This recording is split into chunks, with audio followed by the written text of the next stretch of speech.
তবে হবে হবে জীবন আমার গো ধন্য। কাটাতে পারি আমি লক্ষ কোটি বছর, দুঃখের ঝরনা ডানা হে নয়নে অঝর, পাই যদি দেখা সামান্য তবে হবে হবে জীবন আমার গো ধন্য। তবে হবে হবে জীবন আমার গো ধন্য। তুমি যদি কহু দেখা দাও হে অনন্য, তবে হবে হবে জীবন আমার গো ধন্য। অনন্তকাল আমি থাকিতে পারি বসে, যদি বলো দেখা দিবে স্বপ্নে কবু এসে, হক না সে মরু অরণ্য, তবে হবে হবে জীবন আমার গো ধন্য। তবে হবে হবে জীবন আমার গো ধন্য। তুমি যদি কবু দেখা দাও হে অনন্য, তবে হবে হবে জীবন আমার গো ধন্য। আল্লাহুম্মা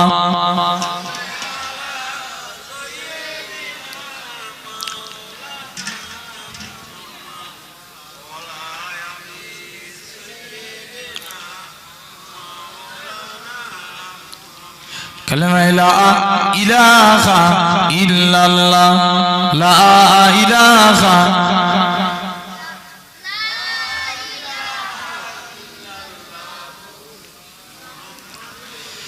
লা মাকসুদা ইল্লাল্লাহ, লা মাওজুদা ইল্লাল্লাহ, লা মাকসুদা ইল্লাল্লাহ, লা মাওজুদা ইল্লাল্লাহ, লা মাতলুবা ইল্লাল্লাহ, লা মাহবুবা ইল্লাল্লাহ, লা ইলাহা ইল্লাল্লাহ।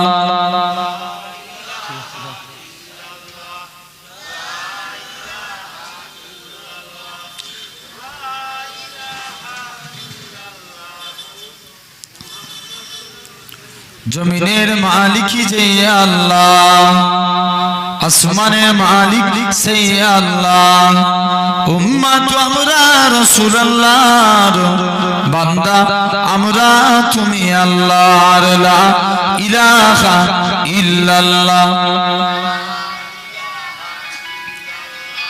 লা ইলাহা ইল্লাল্লাহ। قال الله تعالى في كلام المجيد والفرقان الحميد، يا أيها الذين آمنوا توبوا إلى الله توبة نصوحا। হালকা ভাষা না আছে। وقال الله تعالى في كلام المجيد والفرقان الحميد، يا أيها الذين آمنوا لا ترفعوا أصواتكم فوق صوت النبي، وقال رسول الله صلى الله عليه وسلم لا يؤمن أحدكم حتى أكون أحب إليه من ولده وولده والناس أجمعين। प्यारे हाजिरान मजलिस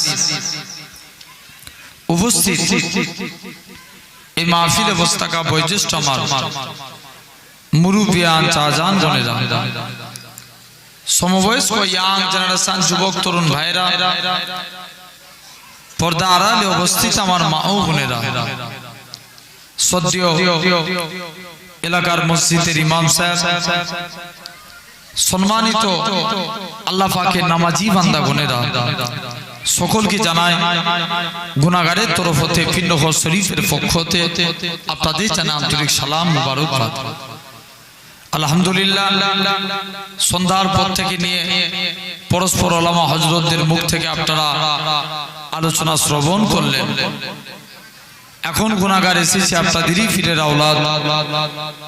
আল্লাহ পাক যদি তৌফিক দেন, আপনাদের কাছে কিছু আলোচনা, খুব বেশিক্ষণ নয়, অল্প কিছু টাইম আপনাদের কাছে এসে হাজিরা দিয়েছি। তথাপিও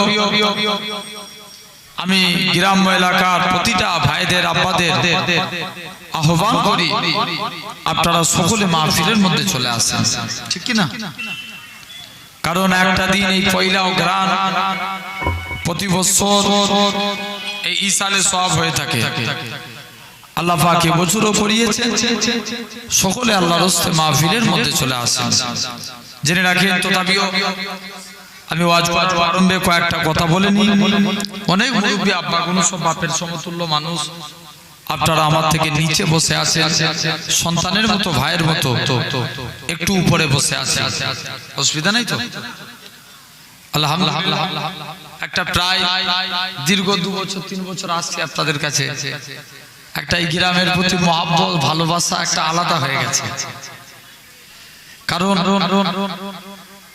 এমনি দুনিয়ার কোনো চাওয়া পায় এই জায়গা আনে না, একটা ভালোবাসা। এই আলম বলে ছেলেটা, কমিটির ছেলেগুলো খুব মহব্বত করে, তাই আলহামদুলিল্লাহ অল্প টাইমের জন্য আপনাদের কাছে এসেছি। এখান থেকে আবার অনেক দূর যেতে হবে, তথাপিও আমরা আল্লাহ পাক এই জায়গায় বসিয়েছেন। আমরা সর্বপ্রথম আল্লাহ পাকের দরবারে দেখেন, মনে রাখেন যে আল্লাহ আপনাকে আমাকে দেখতে পাচ্ছেন, সিরাতের ফলে বসে আছে। আমার আল্লাহ চাইলে পারে একদিন আল্লাহ আপনাকে জান্নাতি সিংহাসনে বসাবে। জোরে বলেন, এই ক্ষমতা আমার আল্লাহর আছে, পারে না? আজ হয়তো চেয়ারে বসে আছি, কাল আল্লাহ তোমায় সিংহাসনের মালিক করবে। আজ আপনি গরিব হয়ে আছেন, কাল আল্লাহ আপনাকে ইচ্ছা করলে পারে না বড় লোক করতে পারে। সব ক্ষমতার মালিক আমার আল্লাহ। তথাপিও আমরা এই সুন্দর নবিয়ানা মাহফিলে আমরা প্রত্যেকে এই জায়গায় চলে আসি। আলহামদুলিল্লাহ, আল্লাহ পাক রব্বুল আলামিন কবুল করে নেন। এই সুন্দর নবিয়ানা মাহফিলে এসে বসে আমরা দুটো ইসলামের কথা শুনবো, কুরআনের কথা শুনবো, হাদিসের কথা শুনবো। যে আল্লাহ এই জায়গায় বসিয়েছেন, সর্বপ্রথম আল্লাহ পাকের দরবারে শুকরিয়া আদা করি, একসঙ্গে মিলে বলি আলহামদুলিল্লাহ। ব্যাস, আল্লাহ এতটুকুই চাই, বান্দা তোমরা, আমি আল্লাহ আমার শুকরিয়া আদা করো, আমি আল্লাহ তোমাদের উপরে খুশি হব, আমি আল্লাহ তোমাদের সওয়াবে ভরিয়ে দেব। জোরে বলেন। তথাপিও এখন এই জায়গায় বসেছি, বলেন আব্বাগুনো, আমার আল্লাহ বান্দার অনেক মহব্বত করে। আল্লাহর মোট 100টা রহমত। কটা? 100টা। এই 100টা রহমতের মধ্যে আল্লাহ 99টা রহমত নিজের জন্য রেখেছেন। কটা রহমত? 99টা। আর একটা রহমত আল্লাহ বান্দাদের দান করেছেন। কটা? একটা। আমরা চিন্তা করে দেখি, এই একটা রহমতের দ্বারাই মনে করেন একটা বাপ তার ছেলেকে ভালোবাসে। কটা রহমতের দ্বারা? একটা রহমতের দ্বারা। মা মেয়েকে ভালোবাসে। কটা রহমতের দ্বারা? একটা। আপনি লক্ষ্য করে দেখবেন, বাপ ছেলের মহব্বত হবে আল্লাহর জন্য। কার জন্য? আল্লাহর জন্য। আপনি আপনার ছেলেকে ভালোবাসেন, আল্লাহর জন্য ভালোবাসতে হবে। এই ভালোবাসা আমার আল্লাহ কবুল করে নেবে। জোরে বলেন। তথাপিও এই মহব্বত বাপ ছেলের করা লাগবে সির্ফ আল্লাহর জন্য। কারণ ওমর হুজুরের কাছে একটা মুরব্বি যে বলছে, হুজুর আমার ছেলে আমাকে দেখছে না। বলছে যাও তোমার ছেলেকে ডেকে নিয়ে এসো। যে তুই তো ছেলেকে দেখছিস, তুমি তোমার বাপকে দেখছো নি? মুরব্বি বলছে তুমি জানো না আল্লাহ রাসূল বলছে রিদু রাব্বি ফি রিদুল ওয়ালাদি, পিতামাতার সন্তুষ্টি কার সন্তুষ্টি? আল্লাহর সন্তুষ্টি। ওয়া সাকতু রাব্বি ফি সাকতুল ওয়ালাদি, আর পিতামাতার অসন্তুষ্টি হলো আল্লাহর অসন্তুষ্টি। তাহলে তুই তোর বাপকে দেখছিস, ব্যাপার কি? যুবক ছেলেখানা বলে হুজুর আমি কি আমার বাপের হক মানব না? আমার বাপই তো আমার একটা হক মানে না। বলছে কেমন? বলছে আমি এত বড় হয়ে গেছে, আমার বাপ আমার নাম রেখেছে কসাই। কি নাম রেখেছে? কসাই। ছেলেদের সুন্দর নামে নাম রাখতে হবে, এটা মা বাপের হক। কি নামে? সুন্দর নামে। আপনি বাপ হয়েছেন জেনে রাখবেন, ছেলে যখন 7 বছর বয়স হবে তাদেরকে নামাজের জন্য বলা। আচ্ছা বলুন তো আমরা বাপেরা আমরা এখন বর্তমানে আমাদের ছেলেকে বলি যে বাবা তুই নামাজ পড়? সব বাপ বলে? সব বাপেরা বলে বাবা তুই নামাজ পড় বলে? আর দেখেন আল্লাহর ওলিরা, আমি আমার নিজের হুজুর কেবলা নানাজান হুজুর কেবলাকে দেখেছি ফজরের টাইমে প্রত্যেকের বাড়িতে যে লাঠি করে আঘাত করতেন, যতক্ষণ পর্যন্ত সারা না দেওয়া হতো দরজা খুলতেন না। তো জেনে রাখেন, তাহলে এই সমাজে বাপ মায়ের হক তাদেরকে নামাজের তালিম দিয়া। 3 নম্বর, ছেলেরা 10 বছর বয়সে তাদেরকে জোরপূর্বক ভাবে নামাজ পড়ানোর কথা বলা। আর 4র্থ নাম্বার হলো, 3য় নাম্বার পিতামাতার হক, যখন বাচ্চারা প্রাপ্ত বয়স্ক হবে তাদের যথা টাইমে বিবাহের বন্দোবস্ত করে দেয়া। এটা হলো মা বাপের সন্তানদের প্রতি হক। তবে বাপ মা যাই করুক, সন্তান তুমি বড় হয়েছো, তুমি পিতা মাতার খেদমত করো, আল্লাহ তোমার ইজ্জতকে বাড়িয়ে দিবে। জোরে বলে। তাহলে এই বাপ মায়ের মহব্বত হতে হবে কার জন্য? কথা বলেন, আল্লাহর জন্য। দুনিয়ার জমিনে স্বামী স্ত্রী ভালোবাসে কটা রহমতের দ্বারা? একটা। স্বামী স্ত্রী পরস্পর মহব্বত একটা রহমতের দ্বারা। এই স্বামী স্ত্রীর মহব্বত এটাও হতে হবে আল্লাহর জন্য। কার জন্য? আল্লাহর জন্য। আমি একটা হাদিস বলি আপনাদের শুনেন। আল্লাহ রাসূলের এক সাহাবী ছিলেন, যিনার নাম ছিল আবু সালমা। কি নাম বললাম? আবু সালমা। ওনার স্ত্রীর নাম উম্মে সালমা। কি নাম বললাম? উম্মে সালমা। মক্কা সাহাবাদের উপরে অত্যাচার কম হয়েছিল না বেশি হয়েছিল? বেশি হয়েছিল না? সাহাবাদেরকে চাটায়ের মধ্যে গুড়িয়ে চাটায়ের মধ্যে আগুন লাগিয়ে দিত সাহাবা হুজুররা, তথাপিও আপনার কলেমা ছাড়ে না। আল্লাহ রাসূলের এক সাহাবী ছিলেন, যার নাম ছিল আব্দুল্লাহ রাদিয়াল্লাহু তাআলা আনহু। 40 জন সৈন্য রোমান সম্রাটের হাতে বন্দী হয়েছে। শুনেন কেমন ইসলামী তাদের ইমানি পাওয়ার দেখেন। রোমান সম্রাট বলে, আব্দুল্লাহ তুমি ইসলাম ত্যাগ করে দাও, না হলে তোমাদের 40 জনকে মেরে ফেলবো, আর যদি ইসলাম ত্যাগ করে দাও তাহলে মুক্ত করে দেবো। আব্দুল্লাহ বলে, না আমি ইসলাম ছাড়বো না। 40 জনের মধ্যে 2 জনকে তীর ছুঁড়ে মেরে দিল। 38 জন। ভালো করে বুঝবে, জেনে রেখে দেন। আবার 2 জন, তারপরেও আব্দুল্লাহ 2 জনকে মেরে দিয়েছি, তুমি কলেমা পড়বে? আব্দুল্লাহ বলে, না কলেমা ছাড়বো না। আবার 2 জনকে মারে, থাকে 36। এই ভুল করে ফেলছে, 4 জন কমে গেল। আব্দুল্লাহকে অফার করে, আব্দুল্লাহ তুমি যদি ইসলাম ত্যাগ করে দাও, আমি আমার সম্পত্তির অর্ধেক তোমাকে দান করে দেব। আব্দুল্লাহ বলেন, না আমার এসব কিছু চাই না, বলছে তবে বলছে তুমি এখান থেকে চলে যাও। হযরতে আব্দুল্লাহ আবার লোভ দেখায় আব্দুল্লাহকে বলে তুমি যদি মেনে নাও আমার গোটা সম্পত্তি দিয়ে দেবো।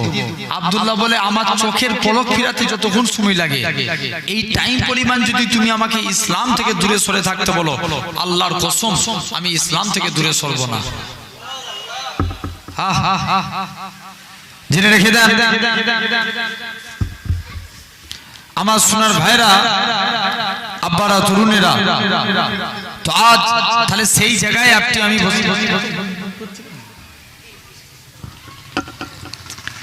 জেনে রেখে দেন আমরা সেই জায়গায় সুন্দর নবিয়ানা মাহফিলে এসে বসেছি। আল্লাহ আমাদের কবুল করে নেন। এই জায়গায় বসে আলহামদুলিল্লাহ তাহলে প্রতিটা স্বামী স্ত্রীর মহব্বত হতে হবে কার জন্য? আল্লাহর জন্য। আমি এই আলোচনাটা করছি, শুনেন, জেনে রেখে দেন আমার ভাইরা, আব্বারা, মনোযোগ দিয়ে শুনেন। এরকম সাহাবাদের উপর অকথ্য ভাবে নির্যাতন করলো।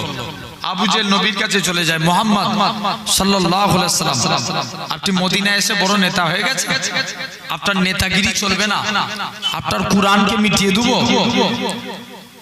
কোনো কথা শোনা যাবে না।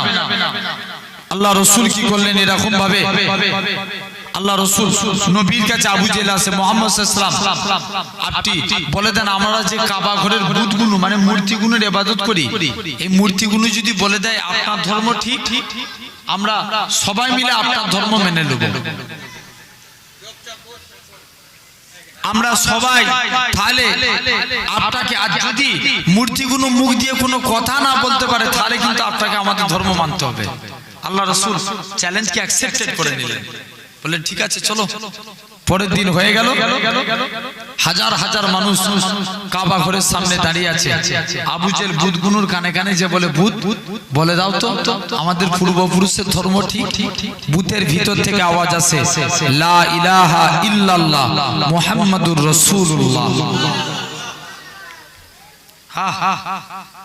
সঙ্গে সঙ্গে আবু জেহেল দেখছে আলামত ভালো নয়, নবীর পিছনে পাথর বর্ষণ শুরু করে দিল, লেলিয়ে দিল।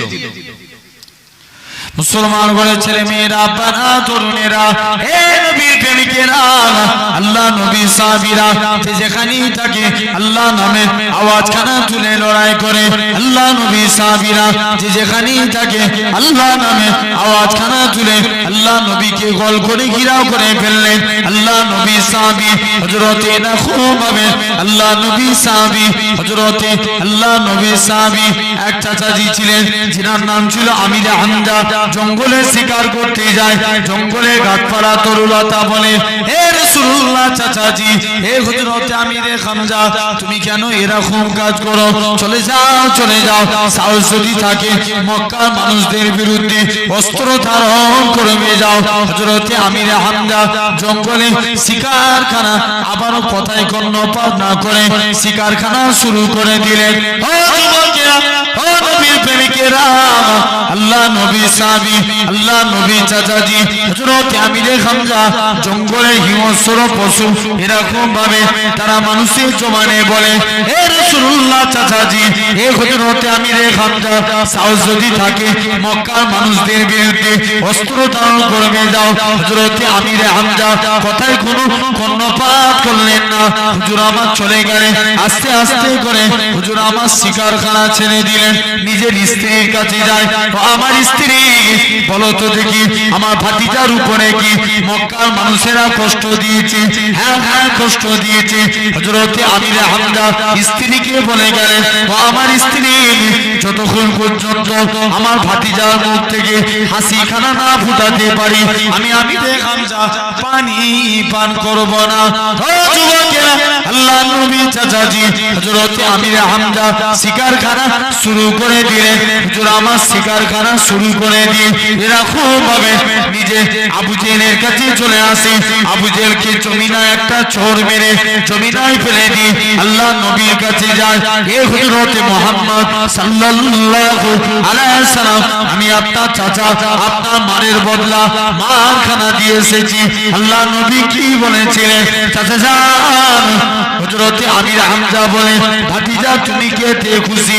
আল্লাহ নবী বলে চাচা যান এতে আমি খুশি না, তবে তুমি কিসে খুশি? চাচা যান আপনার হাতখানা বাড়িয়ে দেন, আজকে দিনে যদি ইমানে কালেমা পড়ে নেন তাতেই আমি নবী খুশি। তাহলে এরকম ভাবে একের পর এক সাহাবাদের উপর অত্যাচার শুরু করলো। আল্লাহ নবী হিজরত করে মদিনায় চলে গেলেন। কোথায় গেলেন? মদিনায়। হিজরত হয়েছিল না, রাসূলুল্লাহ মদিনায় চলে গেলেন। একবার দরুদ পড়েন তো, আল্লাহুম্মা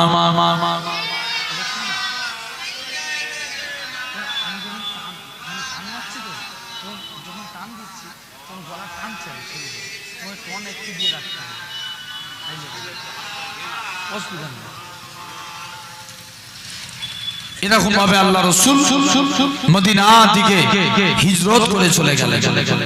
আল্লাহ রাসূল দেখতে পাওয়া যায় আস্তে আস্তে করে আল্লাহ রাসূল মদিনা তাশরীফ নিয়ে গেলেন। মক্কার যুবকরা নবীকে কষ্ট দিল, কিন্তু মদিনার মানুষেরা নবীকে দিল থেকে মেনে নিল। জোরে বলবে না? মক্কার মানুষরা কষ্ট দিয়েছিল না, অনেক কষ্ট দিয়েছিল। মুসলমান ঘরে ছেলে মেয়েরা তরুণেরা হে নবী প্রেমিকেরা, আল্লাহ নবী মদিনায় তশরীফ নিয়ে চলে গেলেন। মদিনার যুবকেরা আল্লাহ নবীর জন্য সেদিন তারা খাজুর গাছের উপরে ওঠে, সেদিন তারা ওয়েলকাম জানিয়েছিল, সেদিন তারা পড়েছিল তারা আল বাদরু আলাইনা মিন সানিয়াতিল বিদাই ওয়াজাবা শুকরু আলাইনা মাদা লিল্লাহি দাই। ও যুবকেরা, আল্লাহ নবী মদিনায় তশরীফ নিয়ে চলে গেলেন। মদিনার যুবকেরা বারে বারে আল্লাহ নবীকে গোল করে ঘিরাও করে ফেললেন। আল্লাহ নবী বলে, ও মদিনার যুবকেরা, তোমরা আমি নবী আমায় কতটা ভালোবাসবে? মদিনার যুবকেরা মদিনার তরুণেরা বলেছিল, ওগো নবী মনে কষ্ট নেবেন না, যতক্ষণ আমাদের শরীরে জানটুকু বেঁচে থাকবে আপনার ক্ষতি হতে দেব না। তো এদিকে রাসূল মদিনায় গেলেন, আবু সালমা মক্কা থেকে হিজরত করে মদিনায় আসলেন। কে? আবু সালমা। তো আমি বলছিলাম স্বামী স্ত্রীর মহব্বত হবে কার জন্য? আল্লাহর জন্য। আবু সালমা মদিনায় চলে এসেছেন। এদিকে উম্মে সালমার পরিবারের লোকেরা উম্মে সালমাকে আটকে রেখে দিয়েছে। 6 মাস পর কিতাবে এসেছে 6 মাস কি 1 বছর ছাড়া পেয়েছে, দৌড়ে দৌড়ে স্বামীর কাছে চলে গেছে। কে? উম্মে সালমা স্বামীর কাছে চলে গেছে। এদিকে দেখতে পাওয়া যায় আবু সালমা যেদিনে উম্মে সালমা গেছে তাদের স্বামী স্ত্রীর একদিনের কার কথা। আবু সালমা উম্মে সালমা আবু সালমাকে বলছে, স্বামী আমি যদি মারা যাই এই বাড়িতে পুনরায় কোনো মেয়ে আনা যাবে না। কে বলছে? উম্মে সালমা বলছে। আবু সালমা বলছে, স্ত্রী আমি ঠিক এর উল্টোটা চাই। বলছে কেমন? বলছে আমি চাই আমার ইন্তেকালের পর আল্লাহ যেন তোমাকে আমার থেকে উত্তম স্বামী দান করে। বলবেন না সুবহানাল্লাহ? দেখেন এবার মিলান, উম্মে সালমা কোথায় গেলেন? স্বামীর কাছে। মনে করতে হবে তো, বলতে হবে উম্মে সালমা কোথায় গেলেন? স্বামীর কাছে। স্বামীর কাছে যেই দিনই গেলেন আল্লাহর হুকুম সেই দিনই আবু সালমা ইন্তেকাল হয়ে গেলেন। তেনাদের একটা ছোট বাচ্চা ছিল, রাসূলুল্লাহর কাছে গেছে, হুজুর আমার এই স্বামী ইন্তেকাল হয়ে গেছে, বাচ্চা যে এতিম হয়ে গেল। আল্লাহ নবী বলছে, উম্মে সালমা তুমি কেঁদো না, আমি রাসূলুল্লাহ হলাম এই বাচ্চার পিতা। দ্বিতীয়বার গেছে, বলছে বলো। উম্মে সালমা চলে আসছে, আল্লাহ জিবরাইল আমিনকে পাঠিয়ে দিলেন। জিবরাইল যাও আমার হাবিবকে জানিয়ে দাও, আমার হাবিবকে বলে দাও আমার আল্লাহ, আমি আল্লাহ উম্মে সালমাকে আমার হাবিবের জন্য কবুল করে নিয়েছি। এখন বলেন আবু সালমার থেকে আমার রাসূল উত্তম ছিল না ছিল না? তাহলে স্বামী স্ত্রীর মহব্বত যদি আল্লাহর জন্য হয় আল্লাহ কবুল করে নেবেন। প্রতিটা মহব্বত করতে হবে। মনে করেন এই ড্রেন, এটা পুকুর না, এই পুকুরে ধরেন কোন একটা ছেলে ডুবে যাচ্ছে, বাচ্চা ছেলে, চাইছে হিন্দু হোক কিংবা মুসলিম হোক, আপনি তাকে কি করবেন? আগে বাঁচাবেন, রেস্কিউ করবেন, উদ্ধার করবেন। তো এই মহাব্বত এটা একটা রহমতের দ্বারা, তাহলে আমার আল্লাহ বান্দাদের কত ভালোবাসে। মুসলমান করে ছেলে মেয়েরা, পাড়া তরুণেরা, হে নবী প্রেমিকেরা, আমার আল্লাহ জানিয়ে দেয়, ওই আমার বান্দা, আমি আল্লাহ তোদেরকে একটা রহমত দিয়েছি, সেরে মাত্র তোরা এই একটা রহমতের দ্বারা তোরা যদি আমি আল্লাহ আমার কাছে ভালোবাসার সহিত মহব্বতের সহিত তোরা আমি আল্লাহ আমার দিকে আগিয়ে আসিস, আমি আল্লাহ তোদের জানিয়ে দিলাম, ওই আমার বান্দা রে, তোরা যদি ভালোবাসার সহিত এক কদম আগিয়ে আসিস, আমি আল্লাহ তোদের দিকে 10 কদম আগিয়ে যাব। কদম আগিয়ে গেলে? এক গেলে 10 কদম আগিয়ে আসবে আল্লাহ। তাহলে সেই জায়গায় আপনি আমি বসেছি। তবে আমি আজকে একটা আলোচনা করব অন্য বিষয়ের উপরে।